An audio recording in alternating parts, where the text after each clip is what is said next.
If we'll jump in with the panel, let's talk a little bit about women's careers and the pandemic. So obviously, we don't need to talk about the impact the pandemic has had on all of us and people around the world. But I'd be particularly curious to get the view. Maybe we'll start with you, Hazel, on what you've seen and how the pandemic has influenced or impacted women's careers.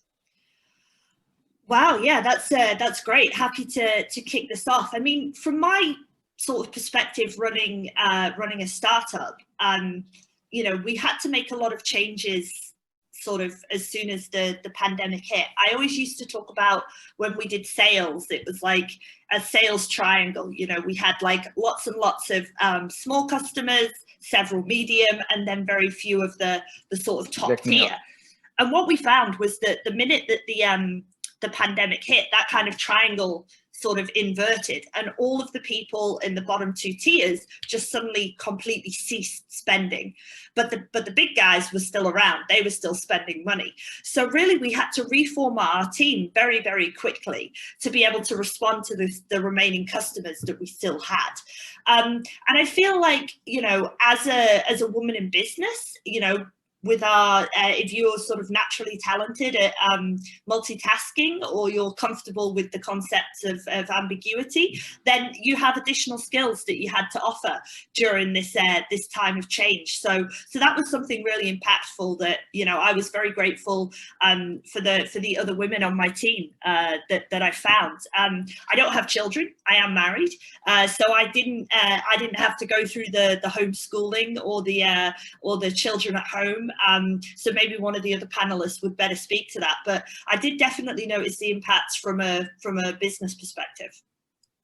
That's interesting, Hazel. And you mentioned a lot around, agility, and it sounds like as a leader and obviously the CEO, that you seem fortunate to have had a lot of people in that team, and you were able to redeploy. Now, I'm curious, Chandan, just working at a large company like Twitter. I'd be curious to get your view on that, and particularly when it came to hiring, as well as the overall with women's careers, because certainly, similarly working in a big company, sometimes you don't really have as much flexibility to just change what people are doing as if you were the CEO. So I'd love to hear your perspectives. Sure. I mean, look, Andrea, I think already pre-pandemic, it was pretty clear that we as women have faced many unique challenges in the workplace, right? Compared to our male counterparts, tech industry or otherwise.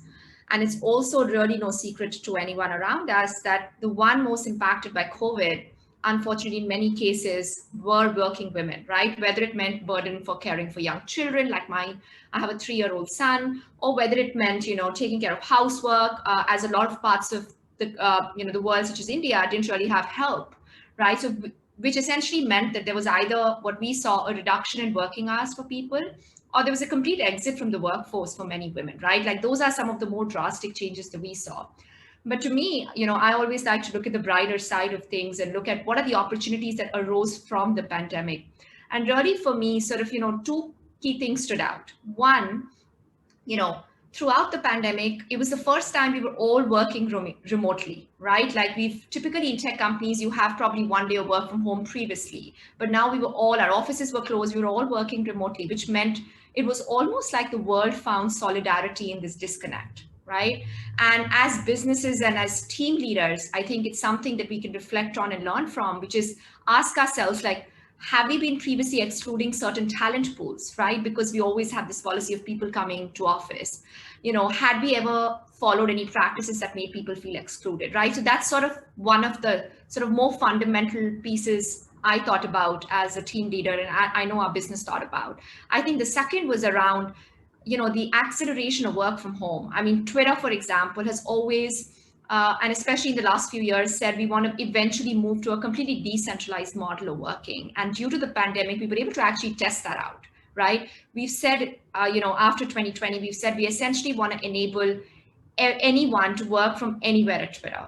And, the pandemic's proven this can work, right? There's no longer this taboo about working from home. So to me, especially when we're talking about women, it actually gives us an opportunity to think through roles, especially if you're concerned about how do we balance out work, or if you have certain other commitments, can you actually do a part-time or a remote role for tech companies, right? Can you actually, or maybe go into office twice a week? So I think definitely those kind of opportunities have arisen, which to me is an extremely positive change moving into the next decade or so.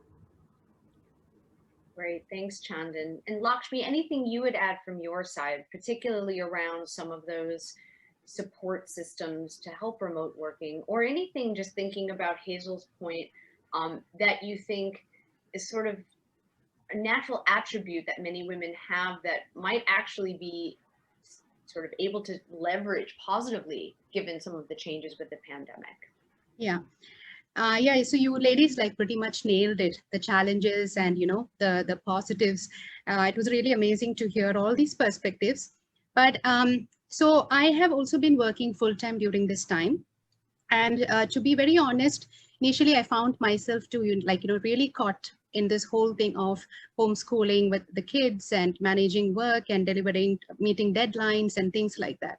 So as a coach too, one of the things that I realized is, something from the, coming from the self, which is also something I think that most women are like, to achieve perfection in every role that we end up, getting our hands into, like as mothers, as, full-time workers and all the other social activities. So I found myself very, very stressed because of the fact that I was, trying to achieve perfection in everything that I was doing.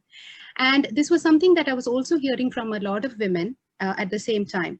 So one of the things that I learned during this time is to really just let go, because there is only so much of you that can do so many different things. So I started getting into this thing of prioritizing at one point, to really decide what's most important for me, and then going about it. So this was like really a big realization for me during COVID time, because although this was there before, this kind of like brought in this stark realization.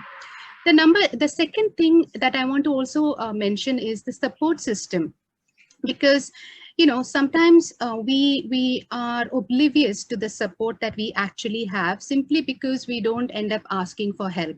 So it could be from friends, it could be from family, because we get into this mindset of like wanting to do this all by ourselves.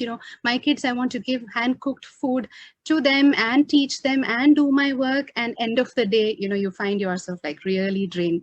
So it's also about asking for help, delegating help, because I often see that men are willing to help, but you just have to let them help.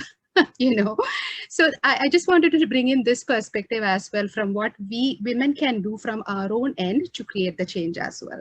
Yeah. That's wonderful, Lakshmi. I don't know if you guys felt that way, but I'm thinking, you know what, next time I ask my husband for help, I'm just gonna then like let him help. Sit back and let it all happen. So thank you so much, ladies, for those rounded perspectives. And gang, if you agree, if you disagree, if you have any thoughts, like pop them in the chat so we can make this as much of a dialogue, and of course, any questions.